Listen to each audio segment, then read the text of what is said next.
Hello again and welcome back to English Today. And this is DVD 18 and the first DVD of your advanced level. And in this DVD, you'll see another 2 episodes of our story, That's Life, followed by our special TV programs. This time, a sports expert will be talking about golf. Then, in our travel section, we'll be looking at the White Knights of St. Petersburg. Then in the grammar section, we will study some of the uses of the passive form in English. And then we'll look at some more useful phrases for you when you're socializing. All right? So, enjoy your viewing.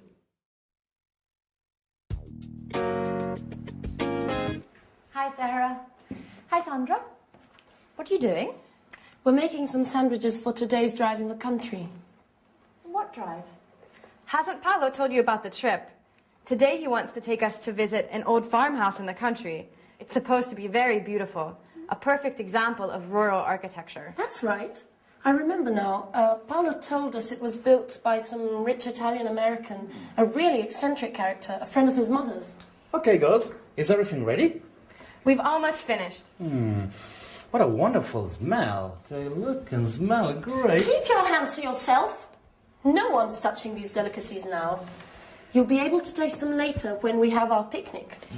Paolo, about this outing, where is the farmhouse? In the countryside, about 20 kilometers from here. And is it true that it's incredibly beautiful and that it belongs to an Italian-American? Oh, yes, but it was designed by a Dutch architect. And it was built in the style of an 18th century Tuscan farmhouse, right? Oh, right? Oh, believe me, it's a jewel. I didn't know you were so interested in architecture. Oh, my dear ladies, there are so many things that you don't know about me. As well as music, I have many other passions. I'm full of surprises. No one doubts that, Paolo.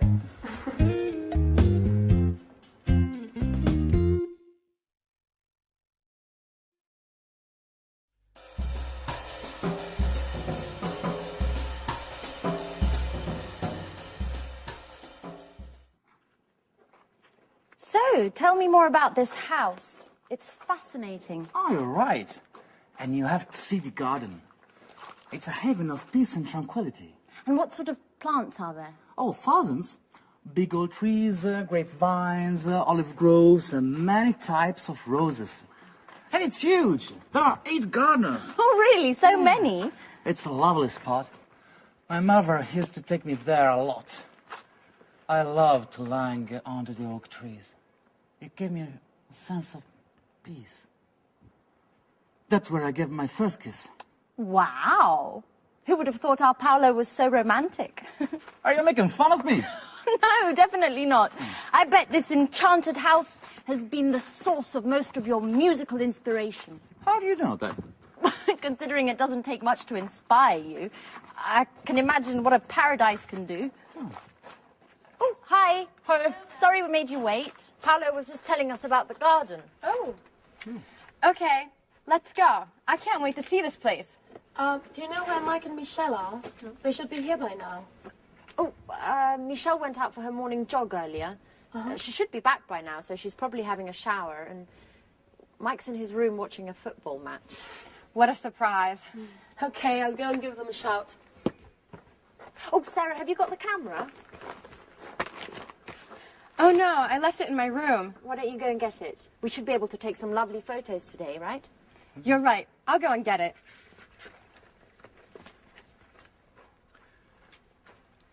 Well, it's good to see Sarah's back to her old self again, isn't it, Paolo? Oh, I knew that being all together would be good for her.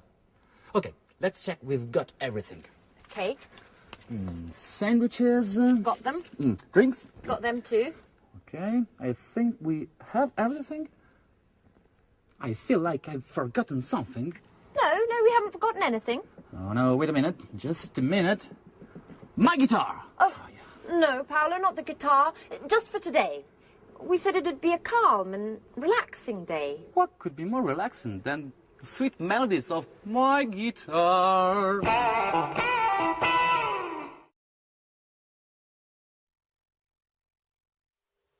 Hi again and good to see you. Now, in that last episode, they were talking about an old farmhouse in the country and describing it. And they were using some interesting language which I want to teach you now. Let me give you some examples of what they said.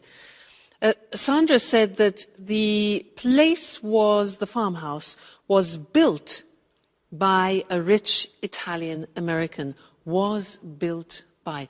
Now that grammatical form is called the passive. We're going to study that now. But other examples. Paolo said, yes, it was designed by a Dutch architect. It was designed. He said, it is built in the style of an 18th century Tuscan farmhouse. The passive, that's what I want to look at with you now. We'll go to the screen so that you can see how the construction works.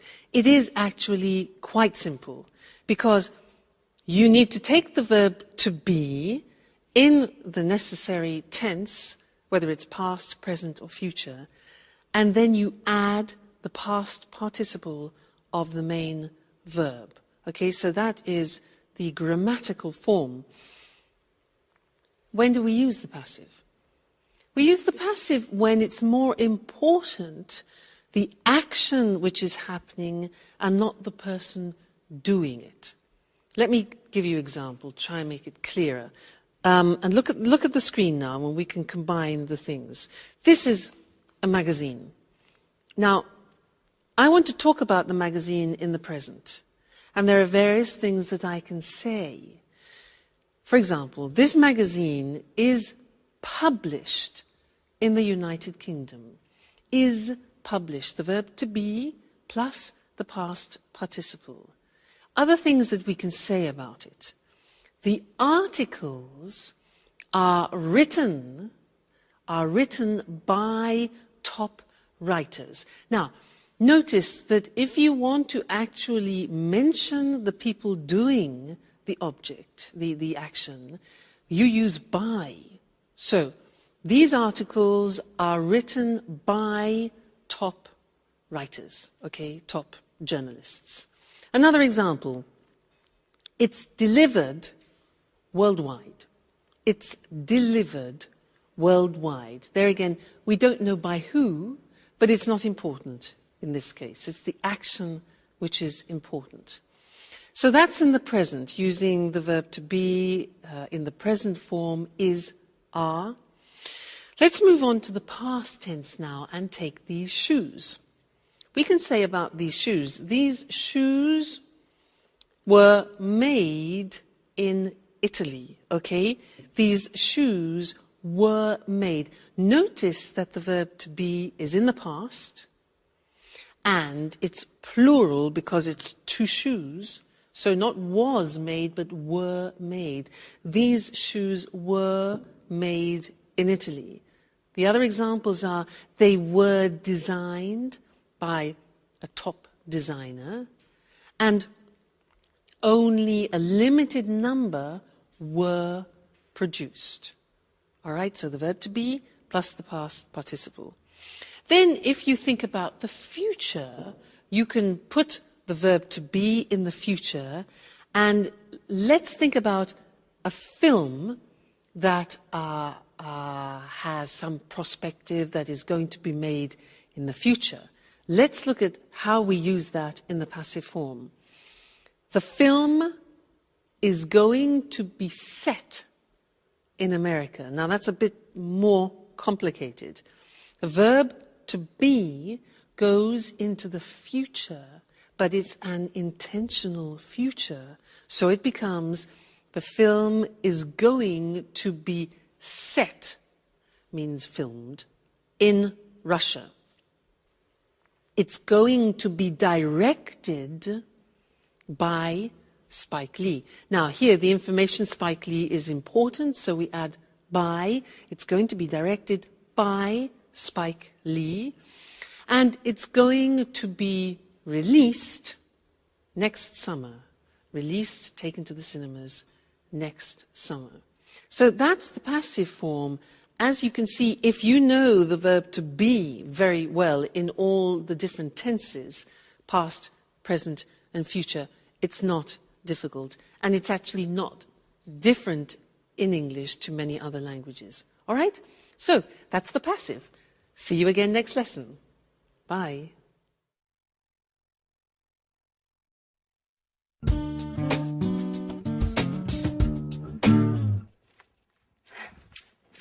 So, it's time to leave. What a shame. Yeah, you're right. This week has just flown by. I've had a great time. Yeah. I hope to see everyone again. I hope to see you again. Very soon. Listen, Mike, about that, I want to clear up a few things with you. Well, a few days after we arrived, I happened to hear Paolo's song, and I knew that it was about us two. And, well, you know what I mean, right? Of course. Well, after finding out about this thing, I realized that I needed to talk to you straight away, but I didn't have the courage. We've known each other for a long time. I've always thought a lot of you. God, I don't know how to tell you this, Mike. Come on in. Don't be shy. It's not easy to say certain things. I mean, you know what it's like. Put yourself in my shoes. You don't need to tell me this. For years, I've been trying to. But maybe as we've come this far, we don't need words anymore. No, what are you doing? You've gone crazy. But I thought that you too. That I what? I was trying to tell you that I really like you and that you're a true friend. Only a true friend, nothing more. What an idiot I am. For a moment, I thought you had feelings for me. I'm sorry, Mike. I didn't want to upset you. It's just that, well, the truth is that there's someone else in my heart. I know. Don't worry. Let's pretend nothing's happened, okay? Okay. Right. Friends? Like before? Of course. But no hard feelings? Okay. Fine. I'll just go and finish packing then. Okay. I'll see you in a bit.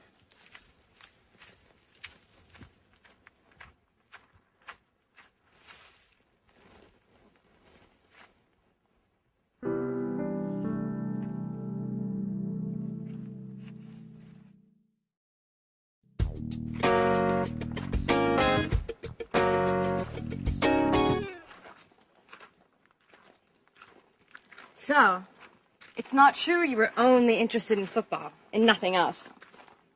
What are you trying to say? Don't play the fool with me, Mike. I understand lots of things now. Like the time I told you I loved you. Do you remember?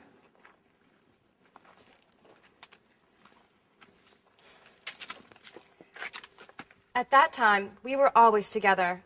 And I thought there was more between us than just simple friendship. Come on, Sarah, not that old story again. I mean, there's no point in going over all of that again. Well, I think it's time to put a few things straight, once and for all.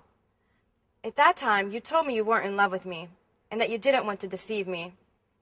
I felt rejected, and thought that football was to blame. I thought that football was the only passion in your life. But now... But now what? Oh, stop it, Mike. I saw you here just now with Anne. Wait a minute, Sarah.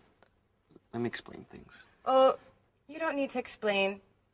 I'm not angry. In fact, you, all of you, have helped me a lot in the past few days. I'm at peace with myself again, and this is really important. And, to be honest, I'm glad to have found out the true reason for your refusal was another woman, and not football. I think of you more than any sport, Sarah.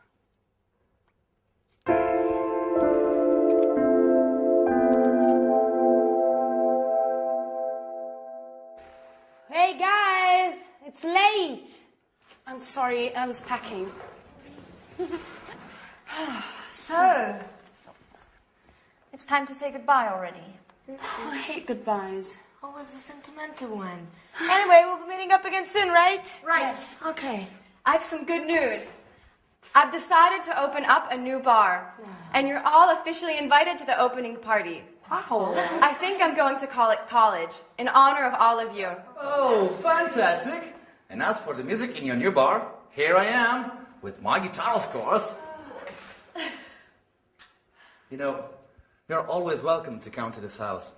And I'll be waiting for you all next year for another wonderful holiday together. In memory of the good old days. Yeah. Friends live but they'll be back soon. I'll sing away for next year's. Hey, oh, oh, oh, oh, God. Yeah.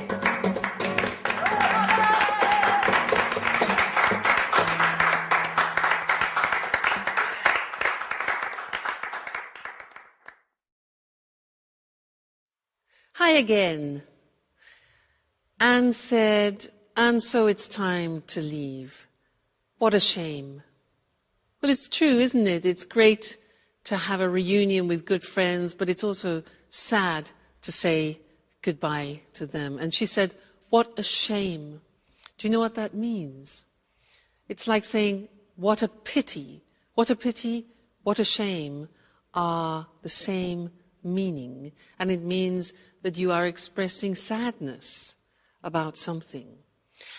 And with that phrase, I want to take you into socializing again and to look at a few more phrases to help you when you're traveling around the world, socializing with English language speaking people. What a shame is an example. It's a useful form of socializing. So let's look at some examples. Imagine that you receive some good news, or a friend of yours receives some good news. What do you say to your friend when they receive good news in English? Yeah, congratulations. Or, I'm very happy for you. I'm very happy for you. Okay? If you receive the opposite, if you receive bad news, what do you say? Yeah, in English we say, I'm sorry to hear that. I'm sorry to hear that. Okay? Sorry to hear that. Or, oh, I'm so sorry. I'm so sorry. Receiving bad news. Now, imagine that people come to your house, they're visiting you, and you want to invite them to be comfortable. What can you say? Yeah, we say, do take a seat. And that's a very polite way. Do take a seat is a polite and quite formal way of inviting somebody to be comfortable. Or a nice one is, do make yourself at home. Do make yourself at home, all right? And then you could say, can I get you something to drink? You know, in England, people often, when they meet up, they drink together, whether it's beer or wine or aperitifs. So, can I get you something to drink? Good. Now, imagine that you have got a drink and you have the glass in your hand and you want to pass it to your guest. Now, what do we say when you give something to somebody? 3 words. we say, here you are. Now, when we're speaking fluently, that becomes, here you are, which sounds very strange, doesn't it? You think, what sounds Indian? Here you are. Here you are. I mean, it's one of those unusual phrases which, if you separate the words, has no meaning, but we use it when you give something to somebody else. So it's very, very, very, very, very common. Here you are. Thank you. Not at all. Here you are. All right? What about when you're in discussion and you want to agree or disagree? In English, we say, I agree with you. We don't say, I am agree with you, because many languages translate that from their own language and make a mistake with the English construction. So, I agree with you. And the negative is, I don't agree, not I am not agree. And the question is, do you agree? Okay, that's very important. What if I say, well, actually, I don't agree with you? Do you remember, well, actually? When do we use, well, actually, those two golden words? Yes, that's right. It's when you want to introduce a no, but in a soft way. You prepare the other person psychologically for no. Well, actually, I don't agree with you. Or you can say, I agree with you up to a point, which means partially, up to a point, all right? Leaving. When you have to leave people, it's often sad. You could say, well, we really must be going. It's late. We really must be going, all right? Which displays a fact that you have to do it. You don't want to, but you have to. You have duties, etc. We really must be going. Or another nice one is, we must be on our way. We must be on our way, okay? And then showing that you're sorry, as we saw in the episode with our friends. What a shame. What a pity. Okay, well, what a shame, and what a pity this lesson has finished. But don't worry, there will be another one. So I will see you again in the next one. Take care until then. I must be on my way. Bye. Good afternoon, everyone, and welcome to Sports Special. I'm Eric Brown, and here beside me is John Forbes, our sports expert. Today we're going to talk with him about golf. Hello, John.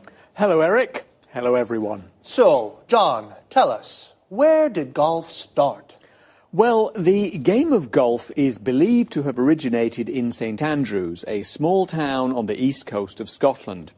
It's thought that local people started the game by hitting stones around a grassy area next to the sea. Really?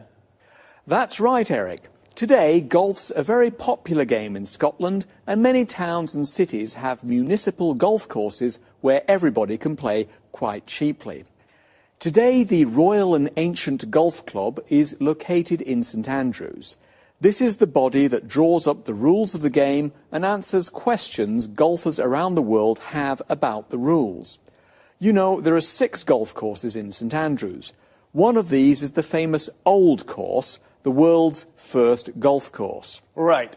So St Andrews is the place to go if you like golf. About the game. First of all, what do you need to play golf? Well, to start with, you need a set of golf clubs. You use these to hit the ball around the course. There are lots of different sizes of clubs, but basically there are 2 kinds: drivers and putters. Drivers are used for long shots along the fairways, and putters are used for short shots on the greens. Then you need a golf course. There are usually 18 holes on a course. And of course, you need a golf ball. It seems easy to play golf, but how exactly do you play the game? You start each hole on the tee. From here, you use a driver to hit the ball as far as you can towards the hole. If necessary, you hit the ball again to get it onto the green. Once on the green, you use a putter to hit the ball into the hole. It's as simple as that. Well, almost. And be careful not to hit your ball into a bunker, an area of sand. It can be difficult to hit a good shot out of one of these. Don't worry, I'll be very careful. So, John, how do you keep score in the game? Well, each hole has a par, the number of shots required to put the ball into the hole. Let's say the first hole at the old course in St Andrews is par 3. If you complete the hole with 4 shots, you're 1 over par. If you complete it with 2 shots, you're 1 under par.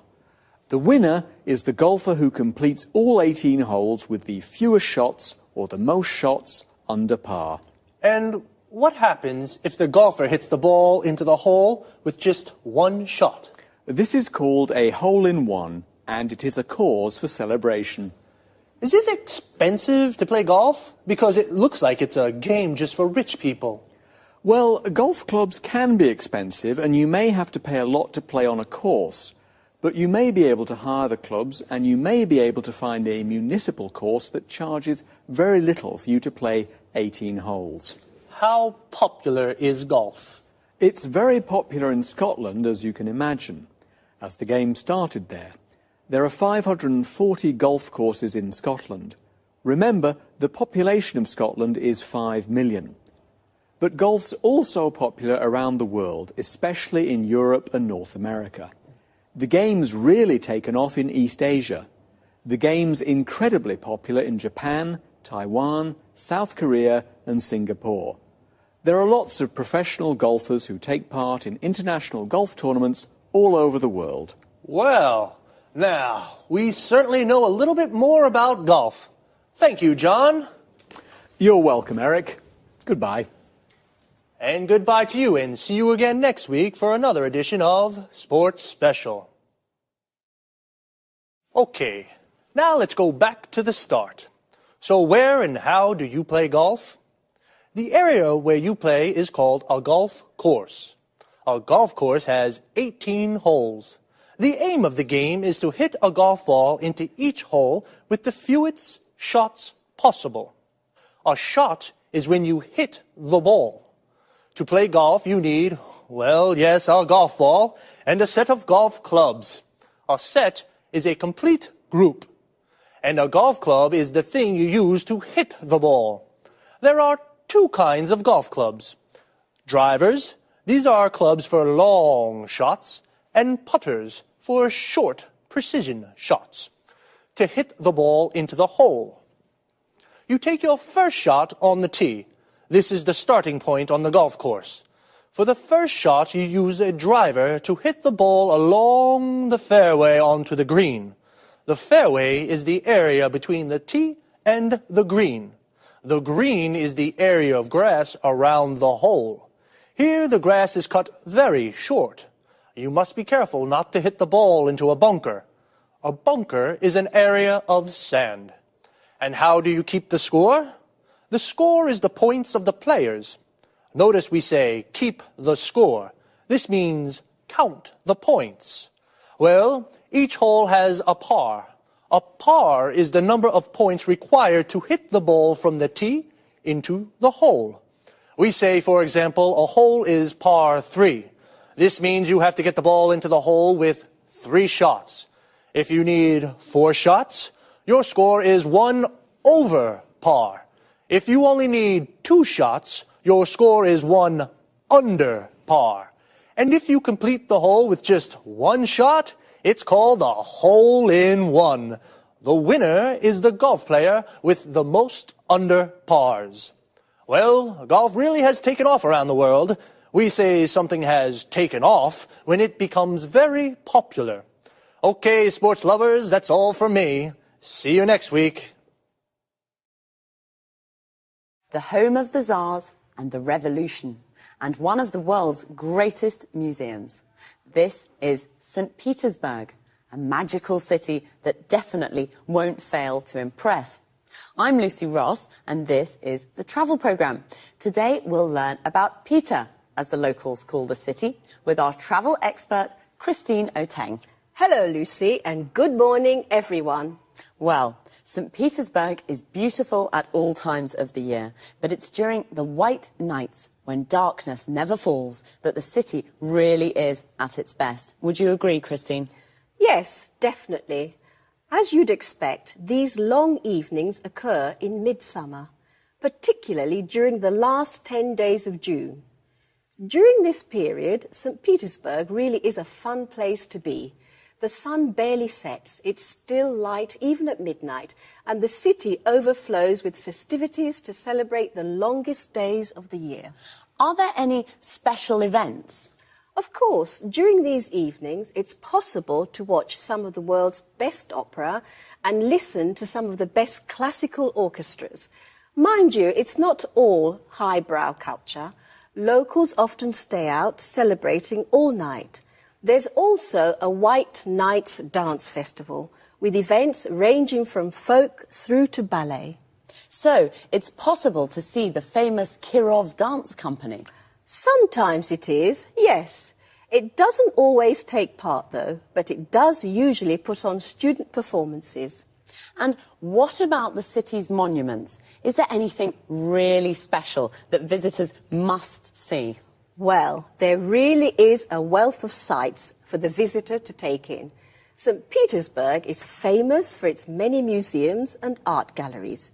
The Hermitage, for example, is one of the world's leading museums with a breathtaking collection of all kinds of art and is most definitely not to be missed.